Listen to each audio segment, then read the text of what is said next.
মিনা, এই নাও 10,000 টাকা কার্ড। আর আমার ভাইকে ভুলে যাও। রিয়া, তোমার ভাইকে আমি মায়ে 10,000 টাকার জন্য ভুলতে পারবো না রিয়া। মিনা, আমার কাছে 10,000-এর বেশি টাকা নেই। ওকে রিয়া, কার্ড দাও, ভেবে দেখছি। মিনা, কার্ড ফেরত দাও, না হলে শামচুল ভাইকে বলে দিবও তুমি খারাপ মেয়ে। ভাইয়া, এই মেয়েটাকে। রিয়া, আমরা একই অফিসে কাজ করি। শামচুল, এরা কারা? মাহি, এটা আমার গার্লফ্রেন্ড আর এটা আমার বোন। শামচুল, আমাদের প্রেমের কথা কি তারা জানে? ভাইয়া, তুমি চলো আমাদের সাথে কেনাকাটা করতে যাব।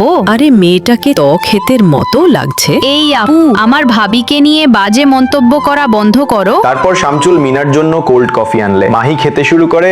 মিনা এটা দেখে রাগ করে সে সেখান থেকে চলে যায়। ভাইয়া, মিনা ভাবি রাগ করে চলে গেল, তুমি তার খোঁজ খবর নিয়েছো কি? মিনা, হঠাৎ মিনার প্রতি তো আমার এত দয়া কেন? মিনা আপু আমাকে অনেক শপিং করে দেয়, বিপদেও সাহায্য করেছে, সে অনেক ভালো। ভাইয়া, মিনাকে বিয়ে করো। আমি এসে পড়েছি রিয়া। তুমি আমাকে এতটা পছন্দ করবে আমি সত্যিই জানতাম না। এগুলো কি হচ্ছে ভাইয়া? মিনা, আসলে এগুলো আমাদের সাজানো নাটক ছিল। বন্ধুরা, এইরকম সুন্দর ভিডিও পেতে লাইক সাবস্ক্রাইব করে দিন।